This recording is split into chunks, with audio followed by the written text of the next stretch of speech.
VS classes Amlai के online platform में आप सभी का स्वागत है। वीएस क्लासेस की तरफ से मिशन कांस्टेबल 2026 शुरू की गई है, जिसके बारे में आपको बार-बार चीज़ें हम बता रहे हैं, ठीक है? क्लासेस 11 मई से स्टार्ट हो चुकी हैं। क्या दे रहे हैं हम इसमें? थोड़ा-सा जल्दी से रिकैप दे देती हूँ आपको। कंप्लीट सिलेबस एमपी कांस्टेबल का कंप्लीट सिलेबस आपको यहाँ पर दे रहे हैं। हमारे यूट्यूब चैनल पे फ्री ऑफ कॉस्ट है, कोई चार्जेस नहीं है और पूरा कंप्लीट सिलेबस आपको मिलने वाला है। Daily classes, weekly test, PDF notes, mock test, doubt classes और रिकॉर्डेड बैकअप के साथ इस मिशन को हमने शुरू किया है। यानी हमारा जो लक्ष्य है, अब की बारी वर्दी हमारी, इस लक्ष्य के साथ हमने ये सारी चीज़ें शुरू की हैं आपके लिए। आपको अपने लिए थोड़ा-सा मेहनत करना है, ठीक है? पीडीएफ नोट के लिए आपको क्या करना है कि अगर क्लासेस पसंद आ रही है, पीडीएफ नोट्स आप चाहते हैं, तो आप हमारे टेलीग्राम पर कांटेक्ट करिएगा, यहाँ पर आपको पीडीएफ नोट्स मिल जाएंगी। इंस्टा पे आप जाते हैं तो जो करंट अफेयर हैं या जीके जीएस हैं या हमारे जो संस्था है उससे रिलेटेड शॉर्ट वीडियोस आपको मिल जाएंगी, जिससे हमारे संस्था के बारे में आपको थोड़ा सा रिव्यू मिलेगा, साथ में आपके एग्जाम की भी तैयारी हो जाएगी, क्योंकि करंट अफेयर के शॉर्ट्स वगैरह आपको उसमें मिल जाएंगे, ठीक है? ऑनलाइन क्लासेस के लिए ये सारी चीज़ें तो आपको करनी ही हैं। ऑफलाइन क्लासेस के लिए आपको इस कॉन्टैक्ट नंबर के माध्यम से हमसे कॉन्टैक्ट करना है, ठीक है? तो हमारी ऑफलाइन क्लासेस में हम क्या-क्या दे रहे हैं, तो आप हमें यहाँ पर पीएससी की, एमपीपीएससी की सॉरी, ठीक है, की क्लासेस चल रही हैं। एमपी पुलिस की क्लासेस चल रही हैं, चाहे एसआई हो, चाहे कांस्टेबल हो, फॉरेस्ट की है, बैंकिंग की है, ठीक है, एसएससी है, जीडी एसएससी जीडी या जो भी है, फिर आपका एनटीपीसी है, आरआरबी है, इन सभी के वनडे एग्जाम और बड़े एग्जाम में एमपीपीएससी की तैयारी कराई जा रही है। क्लासेस चल रही हैं, बच्चे पढ़ रहे हैं, तो आप ऑफलाइन क्लासेस भी ज्वाइन कर सकते हैं। मिनिमम फीस में सारी चीज़ें हो रही हैं, बहुत ज़्यादा फीस भी नहीं है उसकी, तो आप कोशिश कर सकते हैं, ट्राई कर सकते हैं, ठीक है? जुड़ सकते हैं हमारे साथ। हम आज की क्लास में आते हैं बिना देर किए।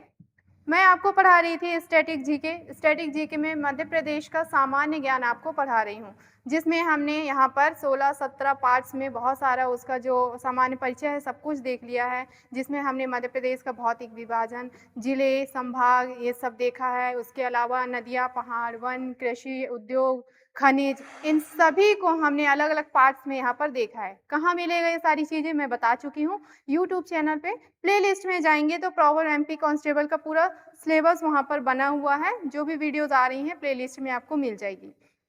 ये तो था एमपी का था, एमपी जीके का। इसके अलावा स्टैटिक में ही आपको इंडियन से जो रिलेटेड जीके है, उससे भी रिलेटेड आपको वीडियोज़ प्लेलिस्ट में मिल जाएगी। इसके अलावा मैथ्स हो, रीज़निंग हो, ये सारे टॉपिक जो भी आपके एमपी कांस्टेबल से रिलेटेड, सिलेबस से रिलेटेड है, उनकी वीडियोज़ आपको प्लेलिस्ट में हमारे मिल जाएगी, ठीक है? तो जाकर के आप तैयारी कर सकते हैं। आपको केवल इतना करना है कि आपको यूट्यूब में जाना है, वीएस क्लासेस अमलाई सर्च करना है और वो उसके प्लेलिस्ट में जाकर के आपको एमपी कांस्टेबल का पूरा सिलेबस मिल जाने वाला है।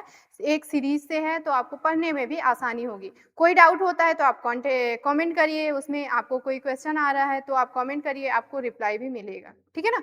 चलिए, आज की क्लास में हम शुरू कर रहे हैं मध्य प्रदेश के प्रमुख विरासत और पर्यटन स्थल के बारे में, ठीक है? तो आपको पता है यूनेस्को वर्ल्ड हेरिटेज जो एक साइट होती है, जिसमें पूरे विश्व के बहुत ही इम्पॉर्टेंट प्लेसेस होते हैं, जो बहुत ख़ास होते हैं अपने आप में, उनको जो है उस लिस्ट में शामिल किया जाता है। तो मध्य प्रदेश के भी कुछ स्थल हैं जिसे यूनेस्को के वर्ल्ड हेरिटेज साइट में शामिल किया गया है। तो उसमें से 3 ऐसे प्रमुख स्थल हैं मध्य प्रदेश के, जिन्हें जो है यूनेस्को वर्ल्ड हेरिटेज साइट में शामिल किया गया है। उसके अलावा दूसरे जो पर्यटन स्थल हैं मध्य प्रदेश के, उन्हें भी हम यहाँ पर कवर करेंगे, ठीक है? तो सबसे पहले हम उन तीनों स्थल के बारे में देख लेते हैं। जो भी चीज़ें हम उनके बारे में जानते हैं, उन्हें हम देखेंगे, ठीक है? तो वो 3 प्रमुख विश्व धरोहर क्या हैं, स्थल कौन-कौन से हैं? तो खजुराहो समूह, खजुराहो का समूह, इसे 1986 में यूनेस्को वर्ल्ड हेरिटेज में शामिल किया गया था। सांची का स्तूप 1989 में इसे वर्ल्ड हेरिटेज में शामिल किया गया था यूनेस्को के। भीमबेटका शैलाश्रय, इसे 2003 में शामिल किया गया था यूनेस्को की सूची में। तो इतनी सारी चीजें हो जाती हैं, अब इन सभी को हम यहाँ पर डिटेल में समझेंगे, ठीक है ना? तो आते हैं, सबसे पहले खजुराहो के बारे में देखते हैं, ठीक है? अब देखिए, खजुराहो के बारे में देखते हैं। स्थान कहाँ पे है? छतरपुर में है। नौ 950 से 1050, यानी 9वीं ईस्वी से लगभग 1000 ईस्वी या 11वीं ईस्वी के बीच में इसका जो है निर्माण हुआ था। किसने करवाया था? तो चंदेल वंश के शासक थे, चंदेल वंश के शासक चंद्रवर्मन, ठीक है, सॉरी कीर्तिवर्मन नहीं है, हाँ चंद्रवर्मन, चंदेल वंश के शासक थे, इनके द्वारा इस जगह का निर्माण करवाया गया था। ठीक है, यूनेस्को में इसे शामिल किया गया है 1986 में, ठीक है 1986 में, और 1938 में इस जगह की खोज हुई थी। किसने किया था? कैप्टन है टी.एस. Burt, T.S.. बर्ट। ये हो गया। इसके अलावा इसकी वास्तुकला शैली भी पूछी जा सकती है कि जो आप खजुराहो के समूह मिलते हैं आपको, वहाँ के जो प्रमुख मंदिर होते हैं वो किस शैली में बनी हुई हैं, तो वो प्रमुख रूप से नागर शैली की बनी हुई हैं। खजुराहो से संबंधित और भी कोई फैक्ट है? तो हाँ है, जैसे यहाँ पे बहुत सारे खजुराहो जो है बहुत सारे मंदिरों का आपको समूह भी मिल जाता है, ठीक है यहाँ पे, और बहुत प्राचीन स्थल है, इसलिए इसको पढ़ना ज्यादा जरूरी हो जाता है। ठीक है, तो जैसे देखिए मैंने बताया कि खजुराहो जो है बहुत सारे मंदिरों का समूह है, तो लगभग ये जो पुराने समय में ये 85 मंदिर थे। यहाँ पे जो है जितने टोटल सब मिला के सोच पा रहे हैं आप कि मंदिरों का एक बड़ा समूह था, जहाँ लगभग 85 मंदिर शामिल थे, और बहुत सारे नष्ट हो गए क्योंकि बहुत प्राचीन समय का है। कब? 9वीं ईस्वी में बना था, चंदेल वंश जब चल रहा था, ठीक है ना। और जब अब जो है बहुत सारी चीजें टूट फूट गई हैं, कुछ जो बचे हुए हैं उनमें से 20-25 ये मंदिर जो है शेष बच गए हैं, ठीक है, जिनमें हिंदू है, जैन मंदिर भी शामिल है। तो यहाँ हिंदू और जैन है, इसका मतलब आप यहाँ देख पा रहे हो कि हिंदू जो है धर्म, उसका भी आपको वहाँ पर हस्तक्षेप देखने को मिलेगा, जैन धर्म का भी प्रभाव आपको वहाँ पर देखने को मिलेगा, क्योंकि जो जहाँ भी कोई भी चीज में आप देखेंगे, किसी भी जगह पे आप जाते हैं, तो वहाँ के इतिहास से, वहाँ जो भी चीजें आपको वास्तुकला मिलती है या जो भी आपको मिलता है वहाँ से, उसी के आधार पे हम ये तय करते हैं कि वहाँ किनका प्रभाव रहा होगा, कौन सा वंश चला होगा। सिक्के मिल गए, वहाँ के बर्तन मिल गए, वहाँ की नक्काशी मिल गई, वहाँ की वास्तुकला मिल गई, ठीक है ना। तो यहाँ से जो मंदिर मिले हैं उनसे जैन धर्म का भी प्रभाव यहाँ रहा है, ये समझ में आता है। ठीक, उत्कृष्ट मूर्ति कला, स्थापत्य कला और विश्व प्रसिद्ध शिल्प कला के लिए ये जगह जो है बहुत प्रसिद्ध है। यहाँ की मंदिरों में बहुत सारे जो है मूर्ति वगैरह जो है उत्कीर्ण की गई हैं, मतलब उभरी हुई आपको यहाँ पे मूर्ति कला देखने को मिलेगा, जो जीवन शैली को दर्शाती है उस समय की। ठीक, देखिए प्रमुख मंदिर कौन कौन से हैं?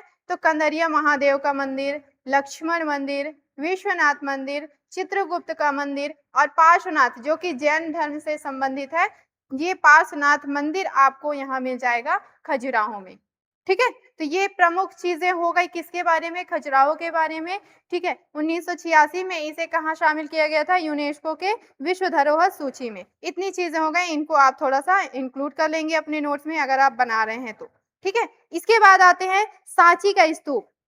ठीक, सांची का स्तूप जिला रायसेन, भोपाल से लगभग इसकी दूरी 46 किलोमीटर है, यानी भोपाल से 46 किलोमीटर की दूर पर स्थित है, ये रायसेन में है। सम्राट अशोक ने इसे बनवाया था। ठीक है, सम्राट अशोक ने इसे बनवाया था और यूनेस्को में इसे 1989 में शामिल किया गया है। ठीक है, और इस जगह की खोज 1818 में हुई थी Henry Taylor, general Henry Taylor के माध्यम से। ठीक है ना। इसके अलावा ये जो है 1912 से ये जगह की खोज किसने की है? दोनों नाम ध्यान रखिएगा थोड़ा सा, सांची के स्तूप के बारे में बात कर रहे हैं। हेनरी टेलर ने इस जगह की खोज की थी। ठीक है, खोज की थी 1912 से 1919 के बीच में। अब ये टाइम कौन सा है? तो एक आपको पुरातत्वविद का नाम याद आ रहा होगा, जॉन मार्शल, जॉन मार्शल, ये हो गए। ठीक है, इन्होंने इस जगह का क्या करवाया था? जीर्णोद्धार। बताती हूँ, जीर्णोद्धार मतलब दोबारा से इस पर डिटेल में सर्च की थी, जो भी चीजें टूट फूट गई हैं उनको थोड़ा सा सिस्टमेटिक करवाया था और इस जगह को सुरक्षित करने का प्रयास किया था। तो 1912 में दोनों व्यक्ति का आपको यहाँ संबंध देखने को मिल जाएगा। अगर पूछा जाए सांची के स्तूप का जीर्णोद्धार किसने करवाया था? जॉन मार्शल थे, खोज करने वाले हेनरी टेलर थे। ठीक है, इससे संबंधित कोई चीजें हैं तो उन्हें भी देख लेते हैं। भारत का सबसे प्राचीन बौद्ध स्मारक है ये। सांची का स्तूप क्या है? बौद्ध स्मारक है, बहुत प्राचीन भी है ये। ठीक है, अशोक के टाइम में ये बना था।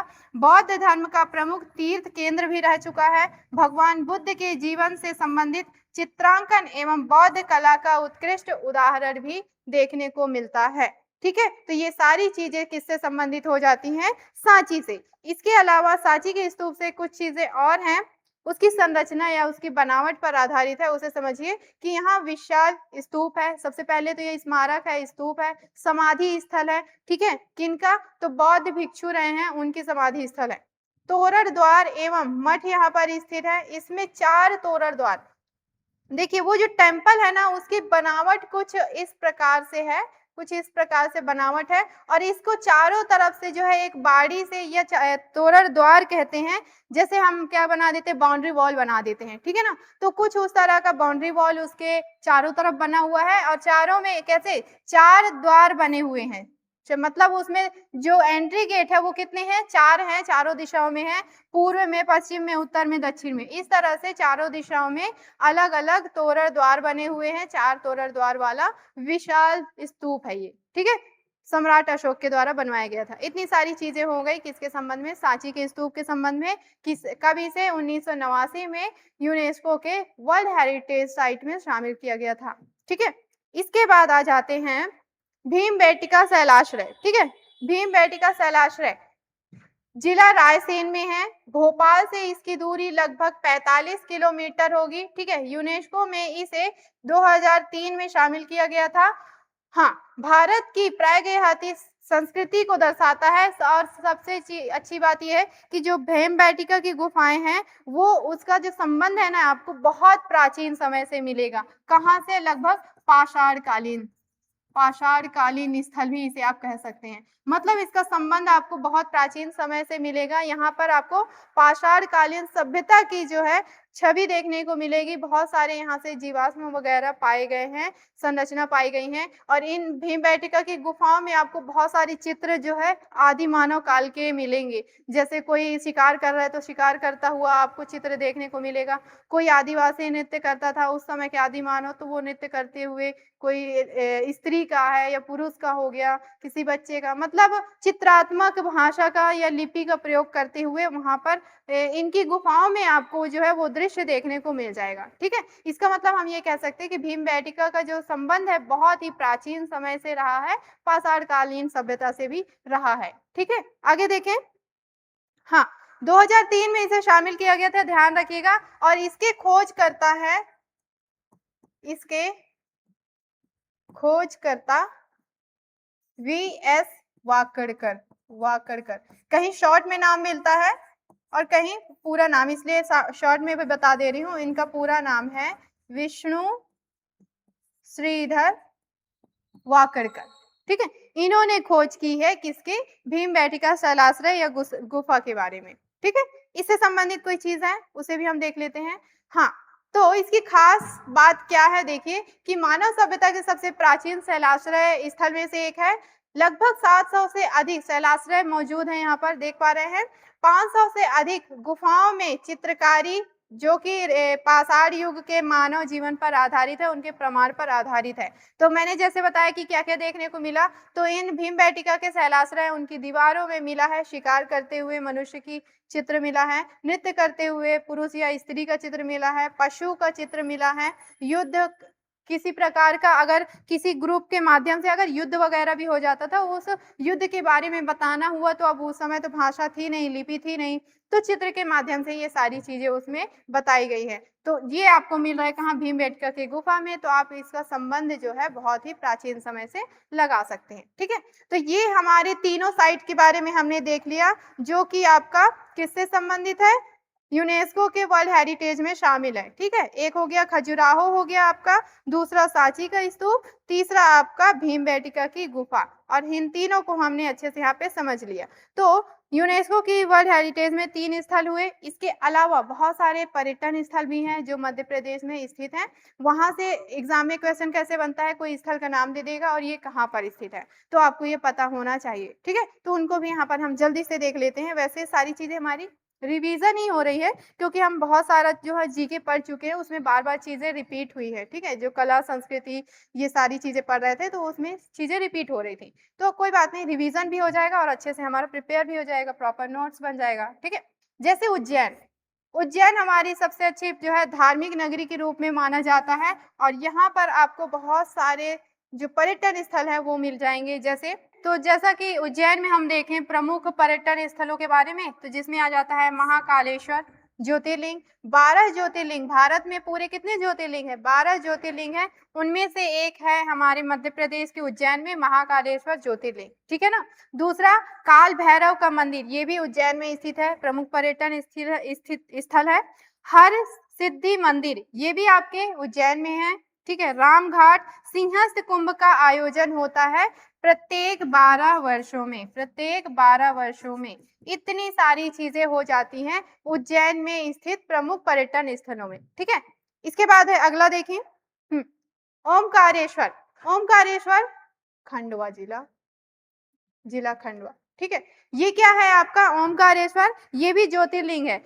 ध्यान रखिएगा 12 ज्योतिर्लिंग पूरे भारत में है, जिसमें से 2 हमारे मध्य प्रदेश में है।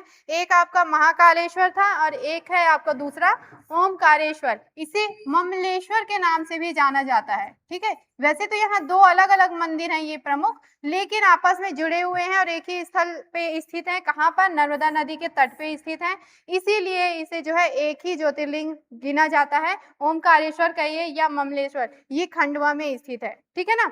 हाँ, प्रमुख आकर्षण का केंद्र बना हुआ है ये ज्योतिर्लिंग, तो ये प्रमुख पर्यटन स्थल में से एक हो गया हमारा। इसके बाद अगला है पचमढ़ी। पचमढ़ी जिसे सात सतपुड़ा कहा जाता है, सतपुड़ा की रानी कहा जाता है। 5 अलग अलग पहाड़ियों की ये जो है समूह है, इसीलिए इसका नाम पचमढ़ी पड़ा हुआ है, ठीक है। सतपुड़ा की रानी कहा जाता है क्योंकि सतपुड़ा पर्वत पे ये स्थित है, ठीक है। मध्य प्रदेश का प्रसिद्ध हिल स्टेशन, मध्य प्रदेश का एकमात्र हिल स्टेशन यहाँ पचमढ़ी में स्थित है। प्रमुख स्थलों के बारे में देख लें, धूपगढ़ हो गया, मध्य प्रदेश की सबसे ऊंची चोटी, इसी महादेव पे स्थित है। सतपुड़ा के महादेव पर्वत पे स्थित है, यही पचमढ़ी में। बी फॉल यहाँ पर मिल जाएगा, वाटरफॉल है ये, ठीक है। जटाशंकर गुफा, पांडव गुफाएं, अप्सरा विहार, ये प्रमुख पर्यटन स्थल हैं जो पचमढ़ी होशंगाबाद में पाया जाता है, ठीक है, स्थित है। आगे देखिए अगले पर्यटन स्थल के बारे में, तो मांडू, मांडू जिला धार, ठीक है।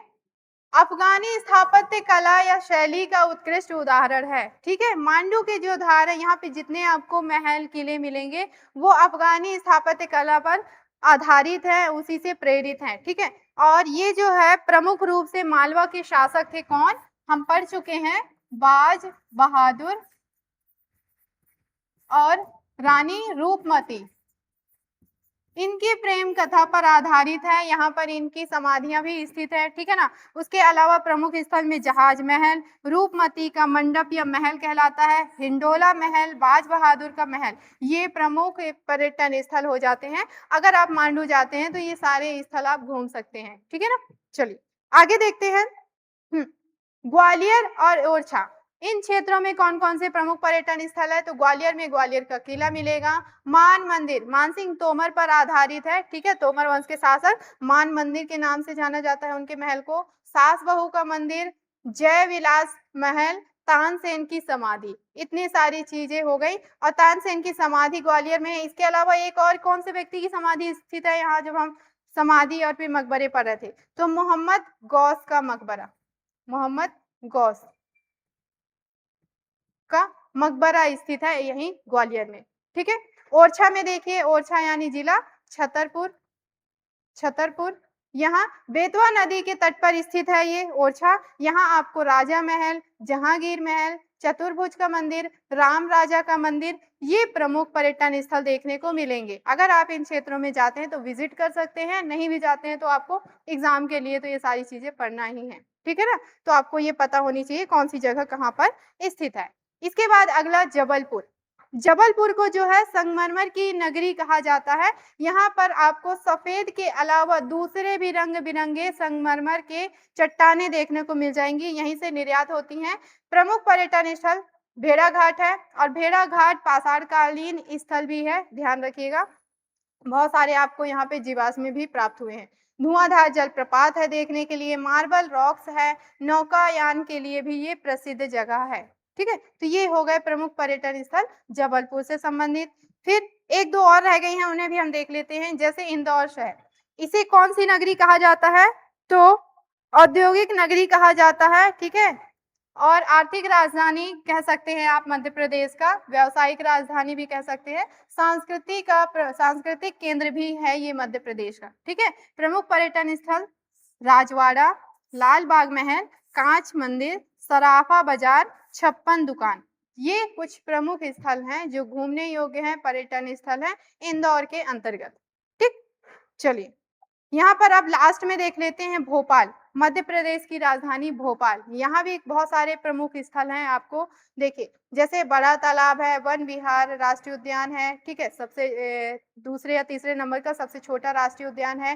भारत भवन यहाँ पर स्थित है, मानव संग्रहालय, ताज उल मस्जिद यहाँ पर स्थित है, ठीक है ना। बहुत सारे आपको ये पर्यटन स्थल देखने को मिल जाएंगे। और हाँ, झीलों का शहर कहा जाता है, बहुत सारी झीलें यहाँ पर पाई जाती है। भोपाल का जो बड़ा ताल है, वहाँ पे आपको राजा भोज, ये वैसे ये राजा भोज की नगरी भी कहलाती है, ठीक है। राजा भोज परमार शासक,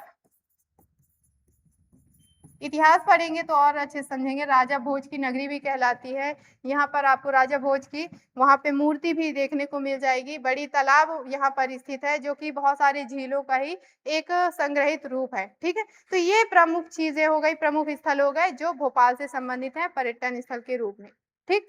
चलिए, अब ये सारी चीज़ें आपके लिए इम्पोर्टेंट हो जाती हैं, क्यों? क्योंकि आप जो है एग्ज़ाम की तैयारी करने वाले हैं, परीक्षाओं की तैयारी कर रहे हैं, तो कहीं से भी प्रश्न पूछा जा सकता है। मैंने यहाँ पर आपको सारी चीज़ें बता दिया कि मध्य प्रदेश के प्रमुख पर्यटन स्थल कौन से हैं, साथ में मध्य प्रदेश की जो यूनेस्को में जो शामिल धरोहर हैं या स्थल हैं प्रमुख, उसके बारे में हमने देख लिया, तीनों के बारे में, चाहे आपका खजुराहो हो, चाहे आपका सांची हो या भीमबेटका हो। उम्मीद है सारी चीज़ें बहुत अच्छे से समझ में आई होंगी और वीडियो पसंद आई होगी। तो वीडियो को लाइक करिएगा, ज़्यादा से ज़्यादा शेयर करिएगा, कमेंट करिएगा अगर वीडियो पसंद आती है या कहीं पर डाउट होता है तो। मिलते हैं फिर नेक्स्ट वीडियो में, टेक केयर।